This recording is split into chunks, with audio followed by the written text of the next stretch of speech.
कहते हैं हौसले जब बड़े हो तो बड़ी से बड़ी कठिनाई भी उन्हें झुका नहीं पाती है और मंजर तक के पहुंचाकर उन्हें बना देती है एक सक्सेसफुल इंसान। नमस्कार, मैं अमित कश्यप और आप देख रहे हैं हंगामा टाइम्स न्यूज। आज हम आपको बताएंगे डॉक्टर गणेश बरैया के बारे में, जो छोटे कट के डॉक्टर साहब हैं और इन दिनों बहुत ही ज्यादा चर्चा में, जहां पर एक ऐसे डॉक्टर साहब जो चर्चाओं में, जो अपनी कद काठी की वजह से लोगों का खूब ध्यान खींच रहे हैं। इनका नाम है डॉक्टर गणेश बरैया, जो भावनगर में ही स्थित तख्ता सिंह जी अस्पताल के ट्रामा सेंटर में बतौर मेडिकल ऑफिसर पर तैनात है। वही 25 साल की उम्र में महज 3 फीट का कद और जीवन में सफलता के इस मुकाम ने डॉक्टर गणेश बरैया को स्टार की तरह पॉपुलर बना दिया है।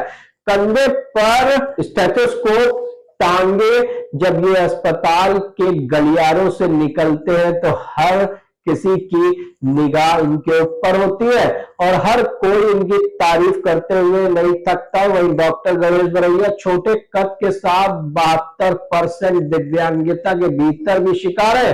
वही काबिलियत होते हुए भी इन्हें एमबीबीएस डॉक्टर के तौर पर मान्यता प्राप्त करने के लिए लंबी कानूनी लड़ाई लड़नी पड़ी। आइए आपको दिखाते हैं एक खास शख्सियत जो इन दिनों पूरे भारत नहीं पूरे विश्व में चर्चाओं का विषय बना हुआ है। और कहते हैं कि अगर आपने सफलता पाने की कसम खाई है तो बड़ी से बड़ी मुसीबत भी आपको झुका नहीं सकती।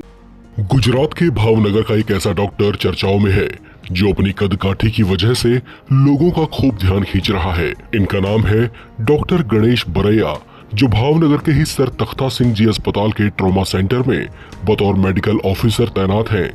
25 साल की उम्र, महज 3 फीट का कद और जीवन में सफलता के इस मुकाम ने डॉक्टर गणेश बरैया को स्टार की तरह पॉपुलर बना दिया है। कंधे पर स्टेथोस्कोप टांगे जब ये अस्पताल के गलियारे से निकलते हैं तो हर निगाह इन्हीं को गौर से देखती है। हर कोई इनकी तारीफ करने से नहीं चूकता। डॉक्टर गणेश बरैया छोटे कद के साथ 72% दिव्यांगता के भी शिकार हैं। काबिलियत होते हुए भी इन्हें एमबीबीएस डॉक्टर के तौर पर मान्यता प्राप्त करने के लिए लंबी कानूनी लड़ाई भी लड़नी पड़ी है। लेकिन फौलाद से इरादे वाले डॉक्टर गणेश बरैया ने हर बाधा को पार कर दिखाया। एक अनपढ़ किसान परिवार में जन्मे डॉक्टर गणेश बरैया अपने 9 भाई बहनों में 8वें नंबर के हैं। मेरे एमबीबीएस डॉक्टर बनने के जो सफर है उनमें कई सारी मुश्किलें आई और खास मुश्किलें आई, इनके बारे में बताओ तो जब मैंने 11th-12th साइंस पास किए नीलकंठ विद्यापीठ तलाजा में से, और उनके बाद आने वाली नीट यूजी की एग्जाम 2018 में मैंने क्लियर की, पर मेडिकल काउंसिल ऑफ इंडिया ने मुझे एमबीबीएस में एडमिशन देने से मना कर दिया। तब मैं खूब निराश हुआ और मैंने रिजेक्शन की बात नीलकंठ विद्यापीठ तलाजा के प्रिंसिपल डॉक्टर दलपत भाई कातरिया और रेवती सरवैया से की कि सर मुझे रिजेक्ट किया गया है। तब उनको भी एक सरप्राइज मिला कि ऐसा तो कैसे हो सकता है, और ये साबित हुआ कि हमारे साथ अन्याय हुआ है। तो उन्होंने डिसाइड किया कि हम तेरे लिए इस रिजेक्शन के अगेंस्ट में गुजरात हाईकोर्ट में केस दाखिल करेंगे। पर पिताजी की फाइनेंशियल कंडीशन अच्छी नहीं थी, इसलिए पिताजी ने केस करने से मना कर दिया।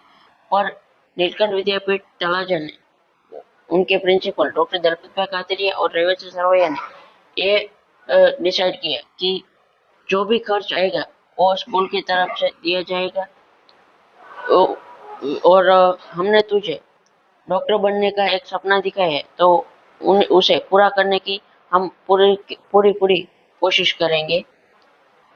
तो उन्होंने गुजरात हाईकोर्ट में केस दाखिल किया। 2 महीने के बाद गुजरात हाईकोर्ट में हम केस हार गए,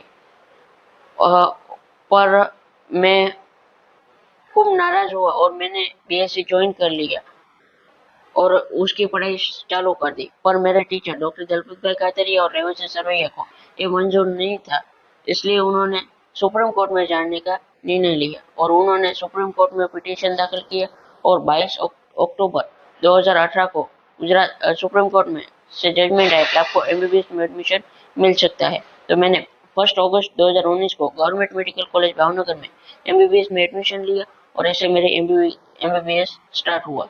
और फरवरी 2024 में मैंने एमबीबीएस कंप्लीट किया और उसके बाद आने वाली इंटर्नशिप मार्च 2025 में कंप्लीट की और अभी मैं गवर्नमेंट मेडिकल कॉलेज और सटी हॉस्पिटल भावनगर में as a bonded medical officer की पोस्ट पे मुझे नियुक्त किया गया है। जी, मेरे साथ भी यही हुआ था कि जब मुझे रिजेक्ट किया गया तो मैंने भी अपना रास्ता बदल ही लिया था। पर हमारे जीवन में ऐसे कई लोग होते हैं जो हमें सही रास्ता दिखाते हैं। भगवत गीता में, महाभारत में जब अर्जुन रास्ता भटक रहा था तब कृष्ण ने उसे एक टीचर की तरह सही रास्ते पर लाए।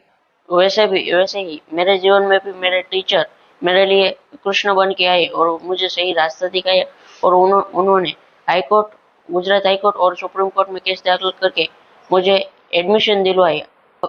आपने जो गोल डिसाइड किया है उनकी तरफ आप हमेशा फोकस बने रखें और उनको पाने की कोशिश हमेशा हर रोज करते रहे और डिसिप्लिन रखे कि इस गोल को कैसे अचीव करें। डिसेबिलिटी कभी कभार बाधा बनती है पर मोस्टली डिसेबिलिटी बाधा नहीं बनती, क्योंकि वो मनुष्य हमेशा अधूरा ही रहता है, वो कभी कंप्लीट होता ही नहीं है। उनमें कुछ ना कुछ खामियां होती ही है। पर भगवान ने अगर आपसे कुछ छीना है तो आपको उनसे कहीं ज्यादा दुगना भी दिया होगा। मेरी डिसेबिलिटी की वजह से जो भगवान ने मुझसे छीना है उनके सामने मुझे कई सारा अच्छा और यहाँ तक की सक्सेस दी है। तो भगवान हमेशा आपकी मदद ही करता है, पर आप में एक आत्मविश्वास होना चाहिए और हमेशा अपनी गोल की तरफ आगे बढ़ना चाहिए। जी, मेडिकल के एजुकेशन में मुझे कई सारी रोचक बातें भी अभी तक याद है और कई सारी समस्या भी आई कि हमारे फर्स्ट ईयर एमबीबीएस में एनाटॉमी की पढ़ाई में जब हमारा ह्यूमन बॉडी का डिसेक्शन करना होता था तब मुझे थोड़ी बहुत कठिनाई आई। पर मेरे फ्रेंड्स, मेरे प्रोफेसर, उन्होंने मुझे सपोर्ट किया और वो लोग ने मुझे हमेशा फ्रंट बेंच पर बिठाया और मेरे लिए एक अलग से चेयर रख के मुझे वहाँ पे बिठाते थे और वो लोग कहते थे कि तुम यहीं पे बैठ के सारी अच्छे से पढ़ाई करो और ऐसे मुझे सपोर्ट करते थे। जी, मेरे मदर फादर फार्मर है। वो हमारे गांव में छोटा सा खेत है, उसमें फार्मिंग करते हैं। मेरे 7 सिस्टर अभी मैरिड है और छोटा भाई वो एग्जाम की तैयारी कर रहा है। जब मुझे एज अ मेडिकल ऑफिसर में पोस्टेड हुआ तो सभी लोग मुझे देख के खुश हुए।